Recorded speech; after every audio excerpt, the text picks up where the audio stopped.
Todas? Sim. Quem conseguiu essa semana assistir a palavra pastoral? Quem conseguiu assistir a semana? Roni, Algumas. Roni, quem mais? Algumas. Algumas? Quem mais? Eu, O Paulo ouviu também. O Paulo ouviu? eu vi todos eles de então, de hoje, eu vou saber o desfecho de amanhã. Então tem que ir acompanhando, né? Dia a dia. Eu assisti os 4. Isso mesmo. Eu fiz uma novela em 5 capítulos. Eu só não entendi se o filho é do pai ou se é do filho, entendeu? Nós vamos hoje descobrir. Então, o que eu fiz? Eu pensei assim, como quem conseguiu participar a semana toda vai ter facilidade, né, para poder também estar acompanhando, mas também, se alguém tiver alguma pergunta, alguma dúvida, nós podemos estar conversando. Então, hoje, o tema do estudo de hoje é também o tema da palavra pastoral, que foi durante toda a semana, que foi sobre Tamar e Judá. Essa história, ela está registrada na Bíblia, em Gênesis, capítulo 38, dos versículos 1 a 30.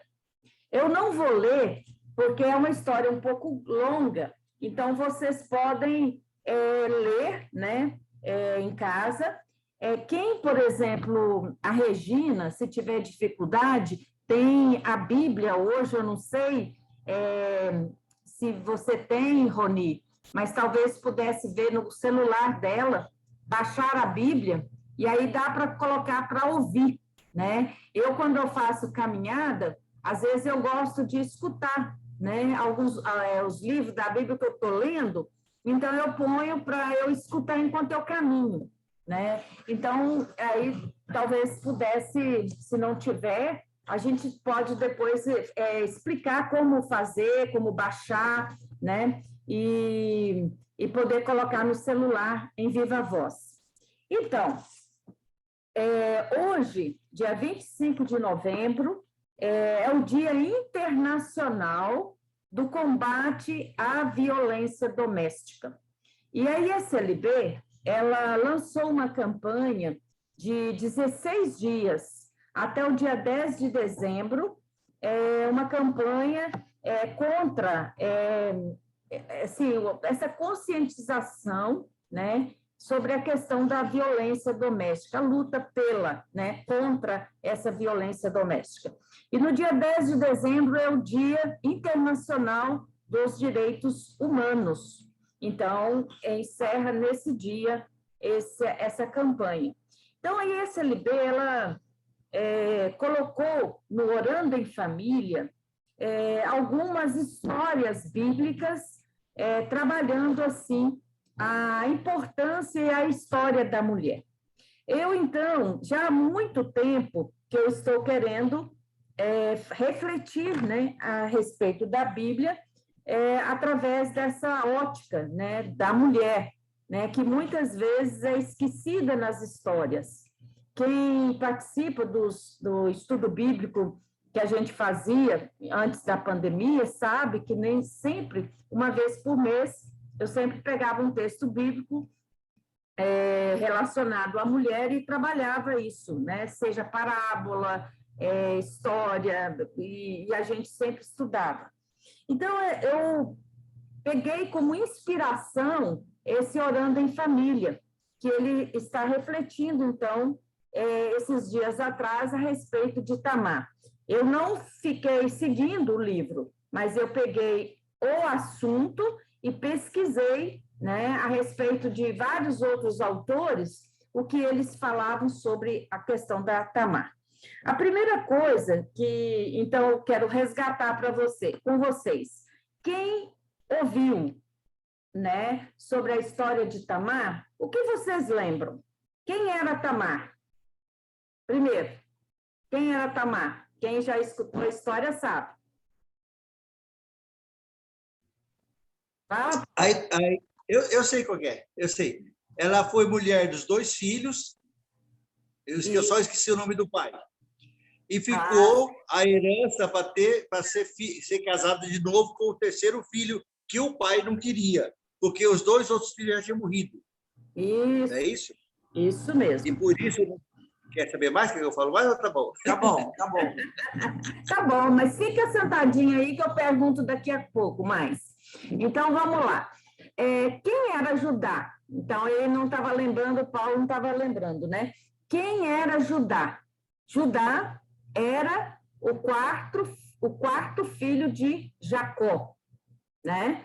Vocês lembram qual era, a quem o pai dava a bênção, né, de quando ele estava para morrer, a bênção sim, da descendência, de seguir a descendência adiante? Para qual filho era dado essa bênção especial? Fala, Roni. Meu filho. Roni falou, mas o microfone estava desligado. O primeiro filho. Isso, o primeiro O filho. primogênito. O primogênito, né? É o filho mais velho. Então, acontece que o Judá, ele era o filho mais velho? Alguém sabe? Não era, o Paulo falou. Não. Ó, Paulo, muito bem, prestou atenção na palavra pastoral. Então, ele não era o filho mais velho, ele era o 4º filho. O filho mais velho era Rubens, né? E tinha mais 2, né? E o 4º era Judá. E a bênção, então, sempre era para o filho primogênito. Acontece que quando Jacó deu a bênção para o 4º filho foi para Judá, dizendo ali que a linhagem de Judá seria uma linhagem de reis, né? E a própria descendência de Jesus vem da tribo de Judá, né? E a gente sabe, por exemplo, o Apocalipse, ele fala sobre o leão da tribo de Judá, aquele que poderia quebrar os 7 selos para abrir o livro, né? Tem até aquela música, né? Quem é da igreja bem antigo conhece, glória para sempre ao Cordeiro de Deus, né? A raiz de Davi, né? O leão de Judá, né? Que venceu e o livro abrirá. Então, a gente conhece bastante música que fala a respeito desse leão da tribo de Judá. E isso lá nos profetas, lá antigamente. Então, Judá é o 4º filho e ele, então, recebe a bênção. Só que Judá, ele, depois que vendeu o irmão para ser escravo ali no Egito, ele, então, saiu de perto do pai, saiu de perto da sua família e foi morar numa região onde era as pessoas, a região chamada Adulão, e lá era mais os cananeus que moravam por ali, e Judá pega, então, para uma mulher ali daquela região que era cananeia. Então, não tinha nada a ver com a tribo dele. O que era comum, na época, os casamentos eram arranjados dentro dos parentes próximos, para manter a religião, a família, e não entrar a questão de outros deuses, que era uma dos medos, né? E era uma das formas de destruir a unidade da tribo. E Judá, então, ele pegou uma mulher, né, que não tinha nada a ver com a religião de Abraão, de Isaac e Jacó, e ele teve 3 filhos. Mas parece que os filhos de Judá não tinham uma boa conduta. Na verdade, a Bíblia relata que eles eram maus, né? Que eles praticavam o mal. Então, por conta disso, o mais velho ele chamava e Judá então tomou para o seu primogênito, a Tamar, né? Como esposa. E por ser um homem muito violento e muito mau, a Bíblia diz que Deus o matou, né? É bem assim mesmo, Deus o matou, por ele ser tão perverso. Aí havia uma lei que chamava Lei do Levirato, que desde desde Levítico, que é o segundo livro da Bíblia, já existe essa lei, que era uma lei de proteção à descendência, proteção à família. Por quê? Se uma mulher casasse com o marido, o primogênito, e ele não pudesse, ele morresse sem deixar filhos, então ela tinha por obrigação dar o segundo para casar com a cunhada e ter filhos com ela. E o filho que nascesse desse relacionamento, ele era considerado filho do falecido e continuava assim a descendência. Acontece que quando morreu e o Judá deu, então, Onã, toda vez que tinha relação com Tamar, ele desprezava, ele tinha o coito, ele desprezava ali o sêmen na terra, para não dar descendência a seu irmão, porque ele não queria dar descendência ao irmão. Ele também era mau, também ele não temia Deus. E aí, o que acontece? Deus também fica muito irado, porque ele estava quebrando uma lei, que era a lei do levirato, e era uma promessa de Deus, uma promessa de dar uma descendência. Enquanto aí, Deus o matou também. Só que o Judá tinha outro filho, que chamava Selá, e esse ainda era novo, muito pequeno. E o Judá, com uma forma de querer se livrar da Tamar, ele, então, acho que ficou com medo de dar o seu terceiro filho e pensou assim, essa mulher deve ser a causa da desgraça e da morte de todos os meus filhos. Ele, então, mandou que Tamar fosse para a casa dos seus pais e que ficassem lá viúva até que seu filho mais novo viesse a ser homem. Acontece que os anos passaram e Tamar ficou lá vestindo a roupa de viúva, esperando que Judá fosse buscá-la para poder dar a ela, por marido, o seu terceiro filho. E Judá nada de fazer isso. O tempo passou e Tamar começou a perceber que o Judá não queria cumprir a promessa. E ela, em silêncio, durante todo esse tempo, cuidando, né, sendo fiel à promessa de Deus. E ela, quem era Tamar? Ela era uma estrangeira, né? Ela não era do povo de Israel, mas a história, ela é muito mais fiel à história, à religião, às promessas de Deus do que o próprio Judá, do que os próprios filhos de Judá, que parece que não aprenderam nada com o pai a respeito da fé em Deus, a respeito de cumprir a vontade de Deus e obedecer à vontade de Deus. Enquanto Tamar não, Tamar, mesmo sendo estrangeira e não sendo do mesmo povo e não tendo o mesmo Deus, era de uma religião pagã, ela adotou Deus, o Senhor de Jacó, Deus de Jacó, o Deus de Abraão, o Deus de Isaac, como seu Deus. E ela foi fiel a esse Deus. E aí, então, gente, o tempo passou e o Judá ficou viúvo. E depois que passou o luto, ele então foi visitar os seus pastores em Tima, e era perto da onde Tamar morava, estava na casa dos seus pais.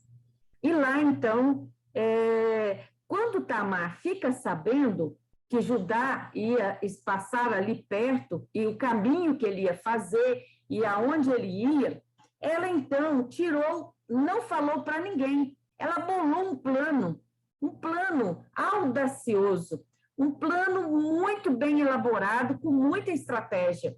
Eu fico, assim, impressionada.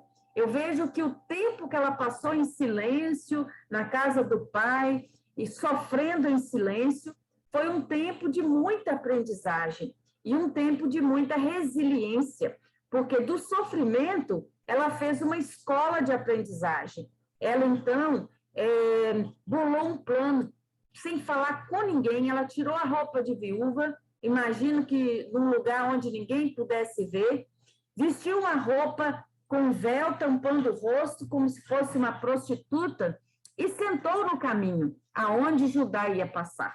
E lá, a Bíblia fala que quando Judá passa perto dela, pensa que ela é uma mulher da vida, e ele, então, dá um galanteio, dá uma cantada nela, né? Ah, você não quer deitar comigo? E ela, então, como uma prostituta, responde, mas o que isso vai me pagar? O que eu vou ganhar com isso? Aí o Judá fala, vou te dar um cabrito. Aí disse, mas eu não tenho aqui agora. Então ela disse assim, então eu fico com o seu cajado, com o seu cordão e com o seu anel. Quando o senhor mandar o cabrito, eu devolvo. E assim fizeram esse acordo.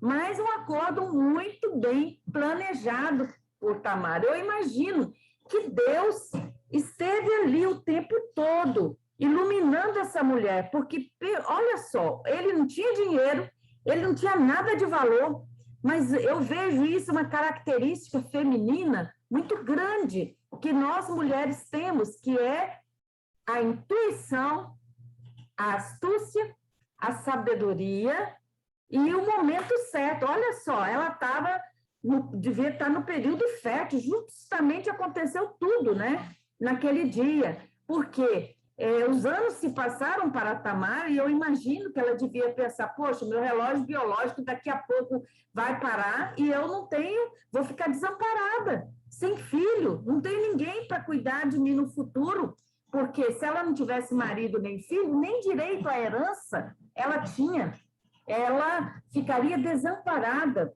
Era a situação de algumas viúvas que quando não tinha filhos, elas às vezes mendigavam e precisavam ser acolhidas, algumas viravam até prostitutas, porque era uma forma de sobrevivência. Então, Tamar, ela queria, né, para si uma herança, uma descendência, filhos que lhe desse descendência. Então, ela, após ter deitado com Judá, ela volta para casa rapidamente, tira as roupas, bota de novo a roupa de viúva e fica lá na casa do pai, né? Agora, gente, o Judá, que tinha dado a palavra para aquela prostituta, que para ele era palavra, gente, pensando que naquela época a palavra valia tanto quanto uma lei assinada, uma promissória assinada, né? Quanto a algo que a gente se compromete. Então, palavra dada era palavra cumprida. E o Judá, quando manda o cabrito, e o amigo dele não encontra a Tamar, ele diz assim, pelo menos eu cumpri com a minha palavra. Ninguém pode me acusar de não ter cumprido com a palavra. Mas é interessante que ele estava preocupado de passar vergonha, de cumprir a sua palavra como uma prostituta. Mas ele não pensou no cumprimento da promessa que ele tinha feito à sua nora, Tamar, né? Veja bem. E aí, o que acontece? O que acontece é que 3 meses depois, a barriga da Tamar começa a aparecer. E aí, mais do que depressa, foram contar o Judá, olha, sua nora fez alguma coisa errada, apareceu de barriga, está de barriga, e Judá sabia que não tinha dado filho para ela, o Selá. Então, mais do que depressa, o Judá pede que os executores da lei fossem buscar Tamar na sua casa para queimá-la viva. Era o castigo da época, né? Porque ela tinha adulterado, ela tinha quebrado uma lei, quebrado a promessa. Acontece que quando foram os executores foram buscar Tamar, Tamar então entrega aqueles objetos, né, que era o cajado, que tinha a insígnia da tribo, o anel, que tinha o carimbo de Judá, o cordão, né, que tudo que identificava o Judá como o responsável pelaquela gravidez. E quando eles mandam para Judá, Judá pega aqueles objetos e ele tem que, com a sua boca, confessar diante das pessoas. Eu imagino a vergonha que ele não deve ter passado, e dizer assim: ela é mais justa do que eu, porque eu não dei para ela o selar como marido, como eu havia prometido. Então, olha, se era para ser julgado e queimado vivo, quem era que tinha que ir primeiro? Quem? O Judá. Então, porque ele tinha errado. Se há um adúltero, uma adúltera, também tem um adúltero, né? Mas é como se assim, ó, põe panos quentes, abafa aqui.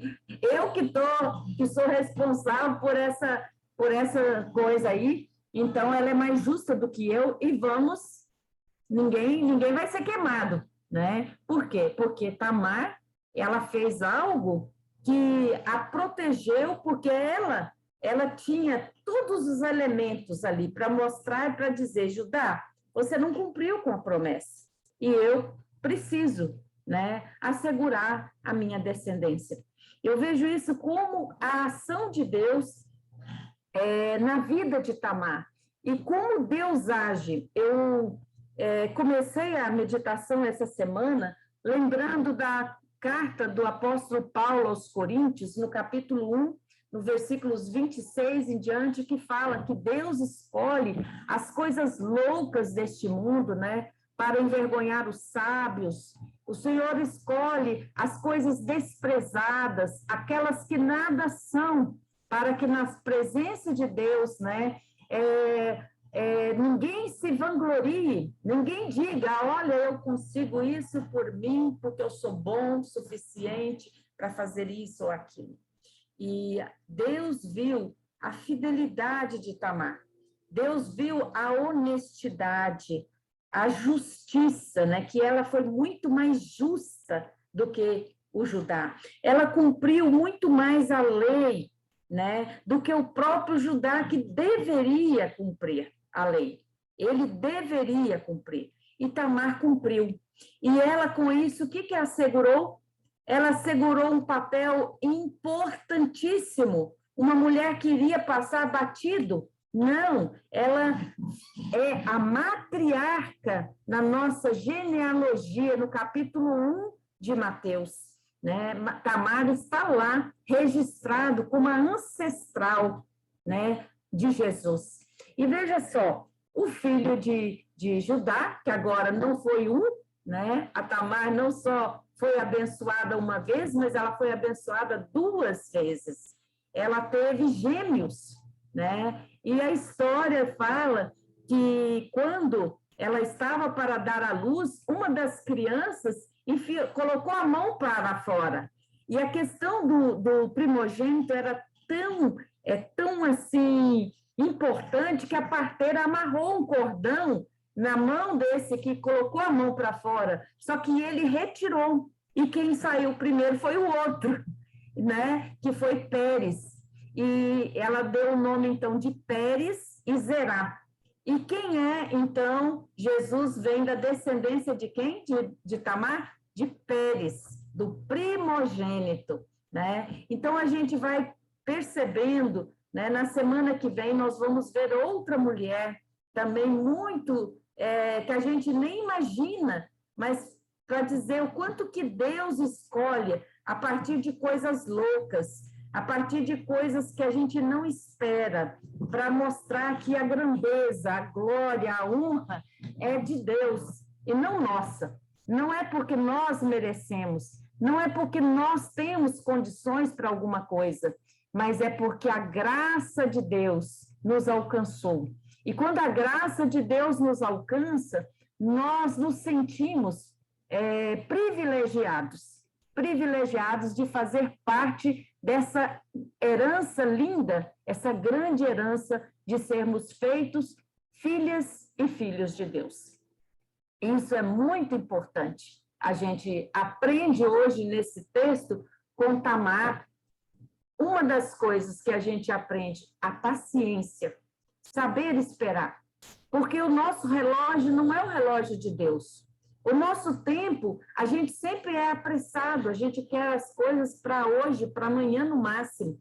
Mas o relógio de Deus é diferente do nosso. E depois a gente vai agradecer, porque Deus sabe o que faz. Eu lembro, há pouco tempo atrás, era para a Kátia viajar. Ela já teve que remarcar a passagem dela 3 vezes. E a passagem estava comprada para o dia 31 de outubro. E ela disse assim, mãe, de novo desmarcaram porque não está entrando ninguém na Alemanha e está tudo fechado por conta que o Feitosa tomou a vacina do Coronavac e essa vacina eles não estão aceitando. Aí eu ainda falei assim, minha filha, Deus sabe o que faz, quem sabe não é o melhor momento para você ir. Né? Às vezes agora você não sabe por quê. E ela estava triste porque ela ganhou essa passagem já faz 2 anos e pouco, né? Mais de 2 anos, no casamento dela, né? Que ela ganhou dos avós e das tias. E, no entanto, não consegue ir por conta da pandemia no ano passado e esse ano também não conseguiu. E agora, esses dias, a gente ficou sabendo que a Alemanha está cheia, né, de coronavírus, muita gente morrendo, internada e tudo mais. E se ela tivesse vindo, nós estaríamos aqui super preocupados, porque ela não ia poder sair para lugar nenhum, né, ia ficar presa e ainda correndo riscos fora de casa, né, que é muito pior. Então, eu falo assim, né, Deus não chega atrasado, né, Deus não chega atrasado. Nós que somos apressados. Então, o relógio de Deus é o tempo dele, né? E às vezes, na hora que a gente pensa que não vai dar nada certo, e é aquela hora que Deus nos surpreende com algo especial, com algo que ele abre o nosso horizonte. E aí a gente percebe que ele é bom o tempo todo, né? E ele quer nos ensinar. Em todas as situações da nossa vida, Deus tem algo a nos ensinar. Deus trabalha em nós. Enquanto Tamar esperou, Deus foi forjando nela o caráter dela, foi moldando ela, né? E Deus molda a gente também na medida que nós passamos por dificuldades, por lutas, por aflições. Deus vai moldando também o nosso caráter através do Espírito Santo de Deus, né? Hoje eu estava com as mulheres, hoje à tarde, e a gente estava falando sobre isso também, falando o quanto que Deus também trabalha dentro de nós, e de que nós, né, temos sempre dentro de nós uma luta constante entre o Espírito Santo de Deus e também o inimigo. Hoje à tarde eu ainda falei, né, uma frase que eu escutei há poucos dias num filme, que eu achei linda. Quando você é preciosa para Deus, você se torna importante para o diabo. Quando você está na presença de Deus, orando e buscando a presença dele, pode ficar certo de que o inimigo também fica à tua espreita para jogar alguma cilada para ver se você cai. Então, quanto mais nós oramos, quanto mais o inimigo se preocupa em querer nos derrubar. Mas, então, dentro de nós, há essa luta entre a carne e o espírito, né? E, certa vez, eu li uma história que fala que nós temos 2 lobos dentro de nós. E aí, um dos alunos, dos discípulos, perguntou para o sábio, qual desses 2 vão vencer? E o sábio disse, aquele que você alimentar mais. Então, aqui também, na nossa vida, aquele que alimentarmos mais. Se nós alimentarmos a nossa vida com a palavra de Deus, com a oração, com a busca, né, de Deus, ele vai vencer. Nós vamos vencer, né, junto, né, ajudados pelo Espírito Santo e ajudados por Deus. Mas se deixamos também as coisas do mundo tomar conta do nosso coração, também vamos acabar perdendo espaço, do Espírito Santo em nossa vida. Bom, eu acho que eu falei muito, acho que essa história está tão na minha cabeça que eu fui falando,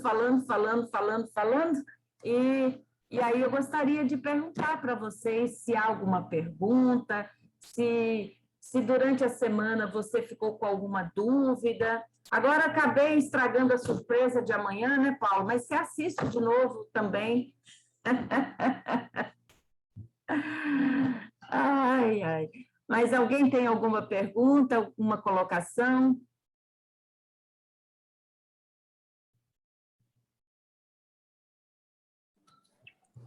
Noemi, você já falou tudo, né? Na verdade, da história. Mas uma coisa assim que eu tiro de lição dessa história é que assim, aquilo que a gente plantar, a gente vai colher, né? E Judá, ele plantou, né? Ele não cumpriu a vontade de Deus, né? Que era dar a continuidade através do filho dele. Ele, na verdade, enganou a Tamar quando ele disse que iria chamá-la e não chamou, né? E, na verdade, ele foi confrontado com as mesmas armas que ele usou, né? Através da atitude dela, quando ele foi enganado, né? Na verdade, ele enganou, ele mentiu, e ele foi confrontado com as mesmas armas que ele usou, né? Eu achei uma lição que eu tiro para a gente, né? Porque às vezes a gente acha, ai, desculpa, minha luz acende e apaga. Às vezes aquilo que a gente plantar, a gente vai colher, né? Então, se a gente planta o engano, se a gente planta mentira, se a gente planta desonestidade, às vezes a gente pode ser surpreendido com as mesmas armas que a gente, né, usou. E outra coisa que eu achei também interessante, quando ele percebeu, né, e confessou, ele confessou, eu sou pior, na verdade, do que ela, né? Eu fiz tudo errado, eu fui desonesto. Quando ele confessou isso, o interessante é que Deus deu para ele aquilo que ele perdeu. Você percebeu? Ele perdeu 2 filhos. Deus deu 2 filhos, né? Então, assim, eu achei uma coisa interessante. Deus nos surpreende quando a gente reconhece, quando a gente recomeça, né? Ele nos perdoa e ele nos dá novamente aquilo que um dia a gente perdeu. Eu peguei essa lição, achei interessante. Olha só, como é bom, né? A gente. É isso aí, muito rica.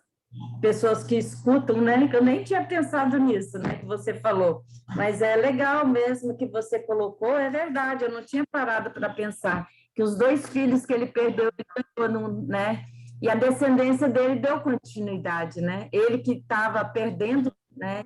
E de ter um descendente, ele teve, né? Então, é verdade, muito, muito legal mesmo. Obrigada, Simone. Mais alguém?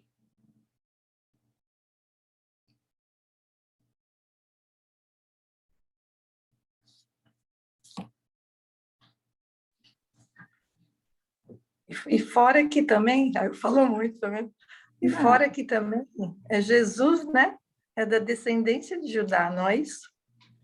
Deus usou a estrangeira, né? É isso que eu falo. Para nossa parte também. É que Deus não faz acepção de pessoas, né? Ele usa aquele que tem o coração voltado para ele, mesmo que não seja o cristão na época, né? No caso dela, né? Deus usou o coração convertido dela, mesmo sendo estrangeira, e abençoou. Semana que vem, nós vamos estudar uma outra mulher, que vai ser Raabe, também uma pagã, uma prostituta. Tá onde? Na genealogia de Jesus. Então, a gente vê que Deus serve certo pelas linhas tortas, né, da nossa vida. Então, basta que nós possamos, que nós nos coloquemos, né, inteiramente nas suas mãos. E ele usa quem ele quer, né? Usa quem ele quer. Então vamos chegando ao final, né? Já que ninguém mais quis falar. Simone, você ora para nós, encerrando o nosso tempo de estudo. Eu agradeço a todos que Oro sim. queiram participar e vamos orar encerrando também. Então, aproveitando que eu vou orar, eu gostaria gostaria de que vocês orassem pela família. Na verdade, minha prima faleceu ontem. Ela infartou, né? Foi um infarto fulminante. Ela ainda é nova, ainda 50, acho que não tinha 60 anos, né? Então, assim, a família, né, também, né? Que o Senhor possa consolar e confortar o coração de todos. Vamos orar, então? Calma aí, Simone, Pai falando querido. nisso. Bigode, parece que Isso, a esposa do Bigode. 2 ou 3 AVCs, né? E então parece que também está bastante mal. Então vamos orar por ela também. É isso, Dinorá? É Nice. Nice, Eunice, Eunice. É, a esposa do Bigode, da escola? Aham. Eunice, Nice. Tadinha. Tá, pastora, eu também queria pedir para que a minha tia também faleceu. É? Como é que ela chama? Quem? A tia da Marli. Como é que ela chama, Marli? Eu queria... Marli? Chama Lucinda. Eu queria pedir oração para o meu tio, para os meus primos, que está muito abalado também. Tá bom. Uhum. Tá. E também queria agradecer pela recuperação da Larissa. Hoje ela voltou ao médico. Ela vai ter que continuar fazendo, toda semana vai lá no médico, ortopedista, faz uma radiografia e vai acompanhando a colagem do osso, né, do tornozelo. Parece que está no lugar certinho, graças a Deus. Então, agora é ficar quieta, em repouso, com o pé para cima, até que o osso se colhe totalmente. Mas está na posição, e isso é muito favorável. Então, quero agradecer também o pessoal que orou. Tá bom? Vamos orar, então? Pode já? Sim. Pode? Então tá. Pai querido, eu te agradeço, Senhor, por estarmos juntos aqui, aprendendo um pouco mais da Tua palavra, Senhor, aprendendo como o Senhor é surpreendente, Deus, como o Senhor nos ensina no nosso dia a dia, na nossa vida. Obrigado, Senhor, pela vida desta mulher que nos ensina, ó Deus, a esperar em Ti, a confiar em Ti e saber, ó Deus, que o Teu propósito na nossa vida, ele vai se cumprir, mesmo quando não vemos a saída, mesmo quando não vemos a solução, mas confiamos em Ti, entregamos em Ti a nossa vida, Senhor, a nossa história, sabendo que o Senhor é fiel para cumprir aquilo que o Senhor prometeu. Obrigado, Senhor, pela estratégia, Senhor, desta mulher, que possamos também, ó Deus, ter estratégias baseadas na Tua palavra, Senhor, e confiando que o Senhor é aquele que vai responder na hora e no momento certo, e vai nos surpreender, ó Deus, com bênçãos em dobro, como o Senhor fez na vida de Judá. Quando reconhecemos que somos frágeis, pecadores, ó Deus, reconhecemos o nosso erro, a nossa fragilidade, o Senhor então nos perdoa, esquece dos nossos pecados e nos abençoa. Obrigado, Senhor, por cada vida que está aqui. Eu quero pedir a bênção do Senhor por cada família representada que está aqui, Senhor, pela Regina, Senhor. Obrigado pela vida dela, obrigado por essa mulher forte, guerreira que também é, que tem lutado, tem batalhado, e o Senhor tem sustentado ela, Senhor. Obrigado, Senhor, pela vida dela, pela família, pela recuperação da Bel e também pela recuperação da Larissa, Senhor. Ambas as primas, ó Deus, tiveram o mesmo tipo de problema, fratura, Senhor, mas o Senhor tem cuidado, o Senhor tem livrado de algo pior. Eu creio, ó Deus, no cuidado do Senhor. Pai, queremos também colocar diante do Senhor essas famílias enlutadas, ó Deus. Sabemos que cada um de nós temos o nosso tempo aqui, temos os nossos dias escritos no livro do Senhor. Sabemos que todos nós iremos passar por esse período, ó Deus, de separação, onde há tristeza, onde há choro, onde há dor. Mas peço, Senhor, que o Teu Espírito Santo nos console a cada um que perdeu o seu ente querido, que o Senhor possa estar consolando e nos fazendo entender, ó Deus, que se tivermos o Senhor Jesus como nosso Senhor e Salvador, um dia nos encontraremos, ó Deus, uns com os outros, felizes no céu, é promessa do Senhor. O Senhor disse que foi preparar um lugar para nós, que nós não devemos estar com nossos corações turbados, tristes e chateados, mas confiando, Senhor, que somos peregrinos aqui, passageiros, estrangeiros como Tamar. Nós temos o nosso lugar preparado por Jesus no céu. E um dia vamos nos encontrar com esses nossos entes queridos que também abraçaram o Senhor Jesus como Salvador. Por isso, Senhor, temos o consolo do Senhor na nossa vida, Pai. Isso traz acalento, traz, ó Pai, sossego para nossa alma. Pai, em nome de Jesus, abençoa cada irmão que está aqui do outro lado da tela. Senhor, cuide, Senhor, supra as suas necessidades, ó Pai, e que eles possam, Deus, esperar no Senhor, como foi a lição de hoje que nós aprendemos. Em nome de Jesus, que eu oro e já te agradeço, Pai. Obrigada, Senhor, por poder estar hoje aqui, ouvindo, Pai, da tua palavra.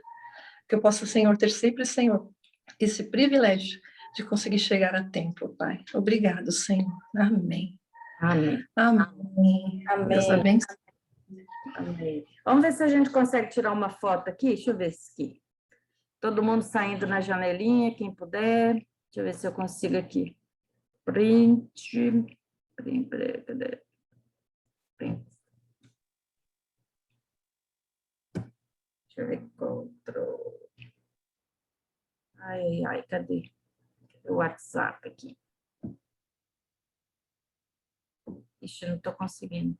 Peraí. Vai dar câimbra na boca. Ah, já foi. Já foi.